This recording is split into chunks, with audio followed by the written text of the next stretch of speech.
Coucou les enfants, aujourd'hui on se retrouve pour une nouvelle aventure de Marlon et Catalina.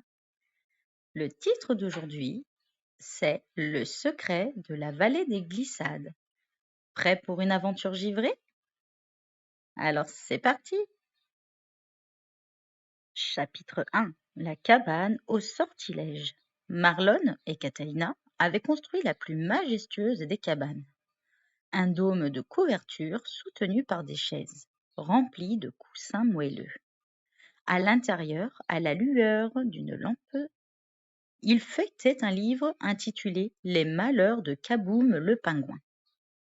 À chaque page, le pauvre pingouin glissait, rebondissait ou finissait la tête dans la neige. Les éclats de rire des enfants faisaient trembler les murs de leur fort en tissu. Mais soudain, Catalina s'arrêta de rire. Elle caressa l'image du petit oiseau maladroit et murmura: Le pauvre! J'aimerais tellement pouvoir l'aider pour qu'il ne tombe plus. À peine avait-elle prononcé ces mots qu'un courant d'air glacial s'engouffra sous la couverture. Les pages du livre se mirent à tourner frénétiquement, créant un tourbillon de papier et de lumière. Comme aspirés par un aimant magique, les deux enfants basculèrent en avant. Chapitre 2. L'igloo aux mille couleurs. Pouf! Marlon et Catalina atterrissent les fesses dans une poudreuse d'un blanc éclatant. Fini la salle de jeu. Ils étaient désormais au cœur d'un désert de glace infinie. On est dans le livre?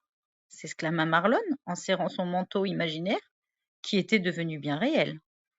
C'est alors qu'une silhouette ronde apparut. Falala, un bonhomme de neige au sourire immense et au nez en carotte parfaitement droite. Voyant les enfants grelotter alors qu'une tempête se levait, il les guida à travers les bourrasques jusqu'à sa demeure. L'igloo de Falala était une merveille. Ses briques de glace n'étaient pas transparentes, mais teintées de bleu, de rose et de doré. À l'intérieur, une cheminée magique crépitait sans faire fondre les murs. Est-ce que tu vois l'igloo du bonhomme de neige Falala? Il est joli, il est tout coloré. Chapitre 3. Le festin givré. Après avoir poliment décliné l'offre de Falala, car maman leur a bien appris à ne pas accepter de nourriture des inconnus sans discuter, le bonhomme de neige les rassura. Mangeons ensemble, comme des amis. Ici, le plat national, c'est la glace.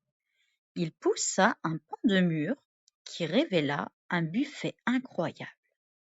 Marlon et Catalina n'en crurent pas les yeux. Des montagnes de glace à la fraise, à la vanille, au chocolat, recouvertes de coulis de caramel, de vermicelles multicolores et de bonbons acidulés.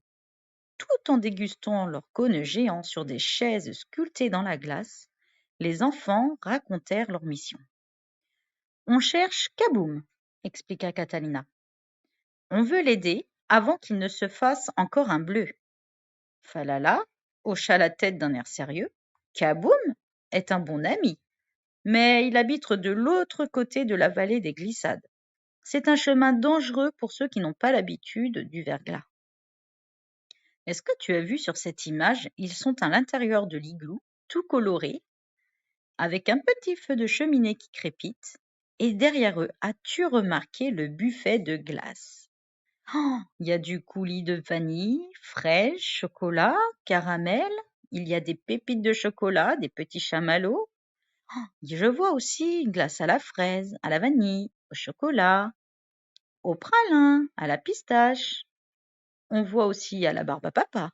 Oh, il y a aussi des jolis bonbons. Ça donne envie tout ça. Chapitre 4. La vallée des glissades. Après avoir remercié Falala pour le festin de glace multicolore, Marlon et Catalina sortirent de l'igloo. Devant eux s'étendait une pente immense, lisse comme un miroir et brillante comme un diamant. C'était la célèbre vallée des glissades. Regardez! S'écria Catalina en pointant le bas de la vallée. C'est lui! Tout en bas, Une petite silhouette noire et blanche essayait désespérément de remonter la pente. Mais à chaque pas, ses pattes glissaient et il repartait en arrière dans une roulade comique. C'était Kaboom, le pingouin du livre. Chapitre 5. Un drôle de guide. Alors qu'il cherchait comment descendre sans finir en boule de neige, un sifflement retentit. Une créature poilue et turquoise, avec de grandes oreilles en forme de cache-oreille, apparut en surfant sur une plaque de givre. « Salut les givrés, moi c'est Zip, Zip le lutin des neiges. Vous cherchez le chemin ?» Zip leur expliqua que pour traverser la vallée sans tomber, il fallait avoir le pied marin, ou plutôt le pied glacé. Voyant que les enfants avaient froid et peur de glisser, il leur donna un conseil de pro. Ne luttez pas contre la glace, devenez la glace. Chapitre 6. Le bouclier luge. Marlon eut alors une idée de génie. Il se concentra et fit apparaître son bouclier de glace. Ben oui, tu te rappelles bien, dans toutes les autres histoires de Marlon et Catalina, Marlon a toujours son bouclier de glace. Mais cette fois, au lieu de le porter au bras, il le posa au sol. « Grimpez, dit-il à Catalina et Zip. Le bouclier s'agrandit par magie pour devenir une luge royale et étincelante. Catalina s'installe à l'avant. Grâce à ses yeux d'éclaireuse, elle pouvait voir les fissures invisibles dans la glace et les plaques de verglas trop fines. « À gauche, Marlon, attention aux rochers de cristal à droite !» guidait-elle avec précision. Ils filèrent à toute allure.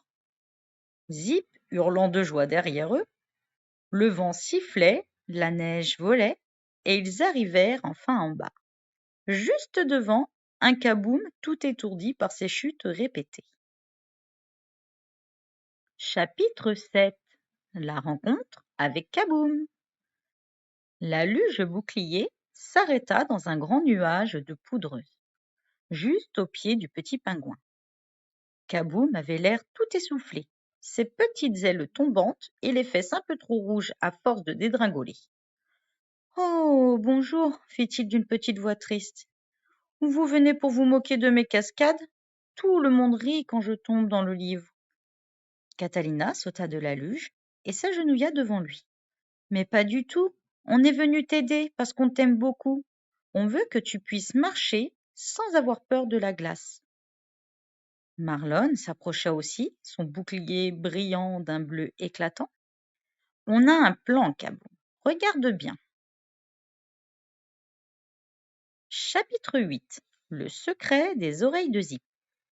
C'est alors que Zip, le lutin turquoise, fit un bond périlleux et atterrit juste à côté d'eux. Il fouilla dans ses grandes oreilles en forme de cache-oreille, qui étaient en fait de véritables poches magiques.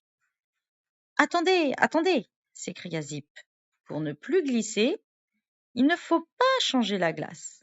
Il faut changer tes pieds, mon petit pote plumeau. » Il sortit de son oreille droite 2 petites ventouses étoilées et de l'oreille gauche une fiole de sirop de crampon. Il en versa une goutte sous les pattes de Kaboom et colla les ventouses. Voilà, maintenant tu as des pattes anti-gravité. Chapitre 9. Le retour à la maison. Kaboom fit une petite danse de joie grâce à ses nouvelles ventouses. Il ne glissait plus du tout. Il pouvait enfin marcher fièrement dans la vallée des glissades.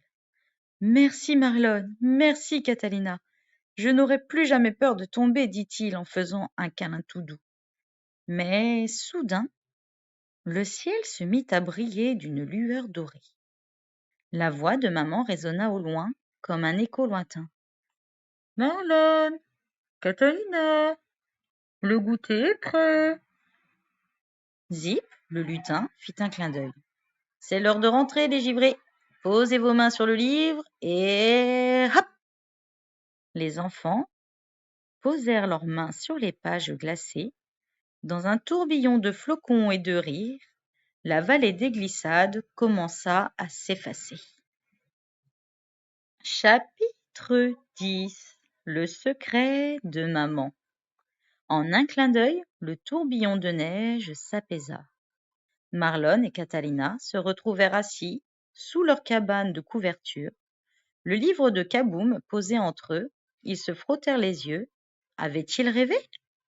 Soudain, la couverture se souleva et maman arriva et passa la tête. Elle regarda les enfants, puis le livre, et un léger froncement de sourcils apparut. Elle s'agenouilla et posa sa main sur le tapis. C'est étrange, dit-elle en relevant la main. Il y a quelques petits flocons de neige et un peu de caramel ici. Comment est-ce possible à l'intérieur? Marlon et Catalina se regardèrent avec un sourire complice. Oh, maman, si tu savais, répondit Catalina en lui faisant un grand câlin. Maman les serra fort contre elle et en souriant mystérieusement, elle caressa le livre du pingouin. Elle ne dit rien, mais son sourire semblait dire qu'elle avait elle aussi un grand secret et que peut-être elle avait déjà rencontré Falala et Zip il y a très longtemps lorsqu'elle était enfant. Un secret bien gardé. Ce soir-là, après avoir mangé leur goûter, qui avait un étrange goût de glace à la vanille, Marlon et Catalina retournèrent dans leur chambre. En ouvrant le livre une dernière fois, ils virent une nouvelle illustration qui n'y était pas avant. Kaboom le pingouin, debout et fier, faisant un signe de la main avec Zip et Falala. Sous l'image, une petite phrase était apparue en lettres d'argent. Pour les explorateurs qui n'ont pas peur de glisser, le monde est un immense terrain de jeu. Marlon rangea son bouclier de glace, redevenu un simple couvercle de boîte de plastique, et Catalina éteignit la lumière. Il savait maintenant que la magie n'était jamais très loin.